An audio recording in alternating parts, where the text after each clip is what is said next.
Habang lumalapit yung pang-500 araw natin, lalong gumaganda yung laban, men. Kasi tingnan nyo dito, binay and sell ko yung Moskov na dito, Muloy. Buti na lang bumili ko ng Rose Gold dahil montik pa tayo sa Eudora at dahil cooldown yung Winter Crown ko, nag-Wind of Nature tayo na nagamit ko naman dahil yung Moskov nila gusto nang tapusin yung laban at siya'y mabibigyan. Panoodin nyo hanggang dulo dahil napakaganda ng laban na to.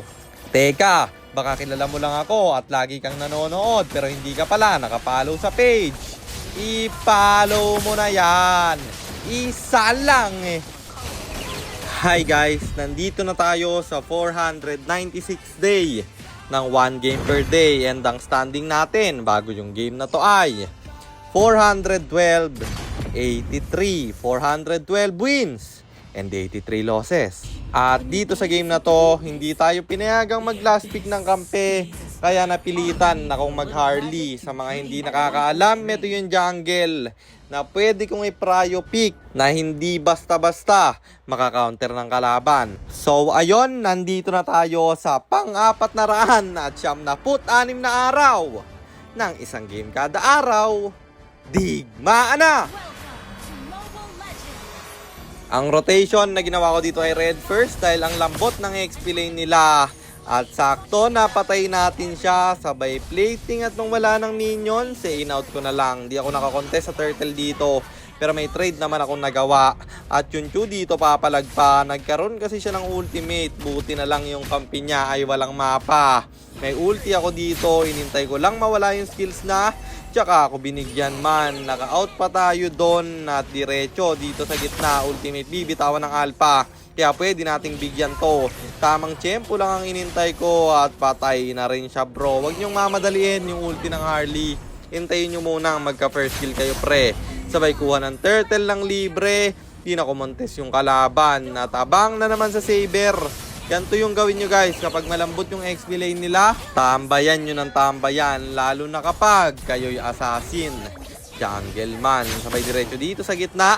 Eudora naman ang ating puntirya. Ang pangit lang nag-cooldown yung kanyang stun. Kaya ako'y nabigyan din ng kalaban. Sabay abang sa Moskov. Mamamatay siya kaso naabangan din tayo ng alpha. Pangalawang death natin yon at hindi ito maganda kasi sa solo RG kapag jungle ka hindi ka dapat namamatay at dito tatlo yung hahabol sa akin. Ako'y kanilang panggigigilan pero akin silang na microhan at nakawala pa man. At pagbalik ko sila pa yung nabigyan. Ginawang pulahan ng mga kampi ko. Naka-double kill patuloy tayo. Kaso lang naabangan ng Eudora at patay din ako. After nun, pupwestuhan sana natin yung Lord dito. Pero yung Alpha, yaking naabangan. Napana pa siya. Kaya nabuhay pa ako dun man. Tas yung Eudora bibigyan. Kulang sila ng isa ngayon. Yung Lord pwede nating contest boy. Mang-zone out pa yung Chu. Pero ang dami naming pumupok sa kanya. Mapapa-flicker out si tropa. Sabay talon yung alpha at wala na tong panakas. Kaya siya'y mabibigyan. Retry holder yun ang kalaban. Kaya yung Lord, libre nating nakuha. Habulin pa namin yung Saber at di niya na alam kung saan siya pupunta. May Lord kami dito at yung Eudora, akin chinagang abangan. Siya'y mabibigyan na depensahan ng kalaban yung Lord. Montik pa akong namatay doon. At montik pa rin abutan ng Saber nila. And speaking of Saber, pumasok sa loob. Siya'y mabibigyan. Nacho dito ay pulahan. Ultimate binitawan ng alpha. Yung kalaban ng gigil na. Ako'y napatay. Kala ko ito'y rekta na makaka-triple kill pa yung Moskov nila. Buti na lang na depensahan pa to ng Selena. At yung Lord nag-up pa. Hindi nga lang ako makaporma. Masisipa ako ng Chu. Wala akong immortality, bro. At mamamatay na naman ako. Nahihirapan ako dito. Ang dalas kong mamatay. Nakaka-preheat kasi palagi yung Moskov nila. Marunong yung Moskov dito guys. At tingin ko immortal din rank na to or MG na nag-downgrade sa Epic. At legendary na Moskov nila.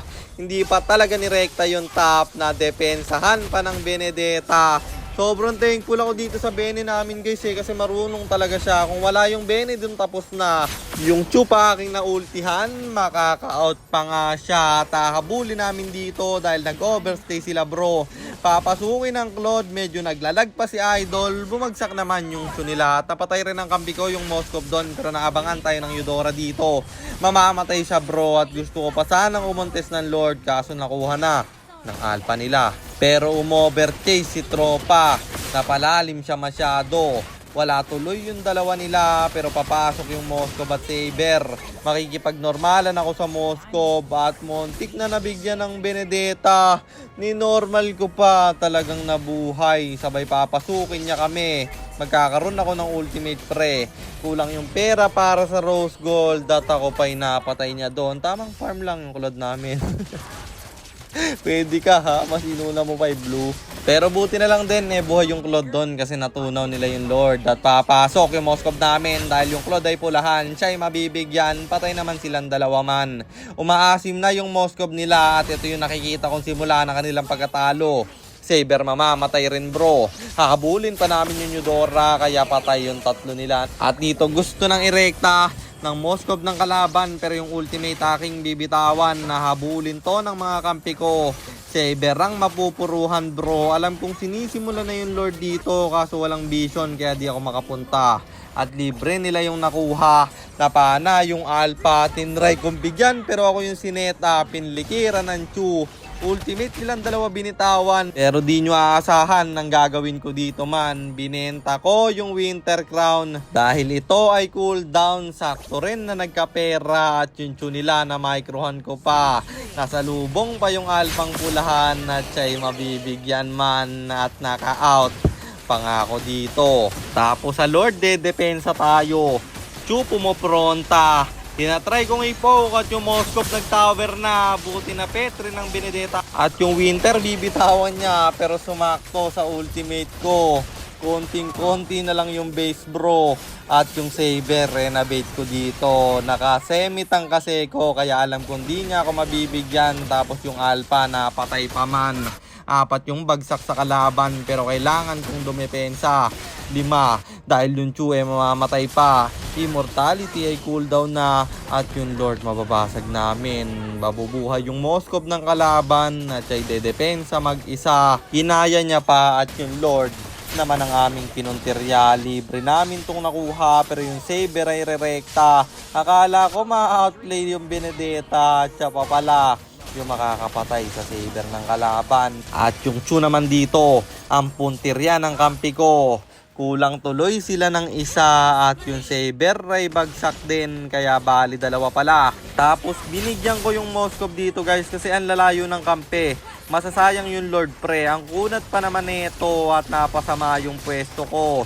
Binigyan ako ng alpha ng kalaban pero meron akong buy and sell man at buti pinalitan ko ng Rose Gold. Dahil kung hindi napatay tayo ng Eudora boy. Sobrang crucial kasi na to. Dapat hindi na ako mamatay dito. Binenta ko ngayon yung Rose Gold. Tsaka ako pinalitan ng Wind of Nature dahil cooldown yung Winter Crown na saktong-sakto dahil nagamit ko para dumipensa at patay yung Moskov nila. Dito na nagsimula ang pagbawi namin dahil yung Alpha tinamaan pa ng pana. 3 yung patay sa kalaban, wala yung retry holder nila man. Nakuha ko ng libre yung Lord at umasim pa yung Moskov nila. May Winter Crown na naman ako dito.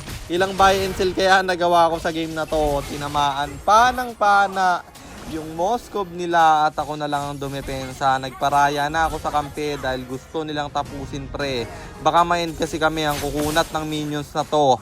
Ang sasakit pa ng damage bro. Dito akala ko makakadepensa pa yung Alpha. Buti natapos ng kampe. Kaya panalo na naman tayo at ang standing na natin ay 413, 83, 413 wins and 83 losses. Minsan talaga kailangan nating ipagkatiwala sa kampe para manalo pre. Kasi kung ipinilit ko pang sumama, baka natapos kami ng minions nila. No choice na rin ako dun guys.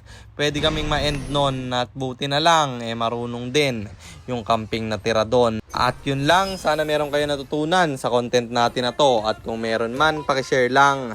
Then after nyo i-share, mag-comment na rin kayo ng pa-shoutout para ma-shoutout ko kayo sa mga next nating content. At i-comment nyo na rin ang inyong mga katanungan kasi baka malay mo sa next nating content, comment mo naman ang mapili ko.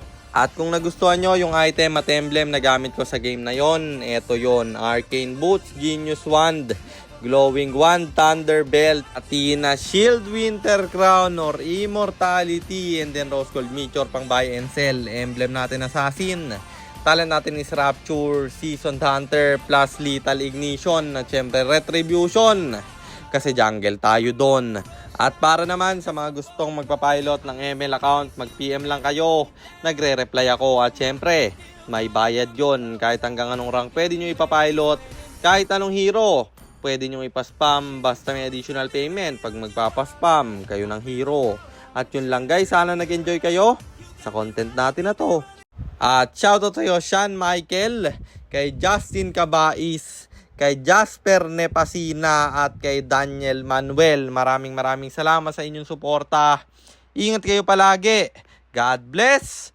Paalam!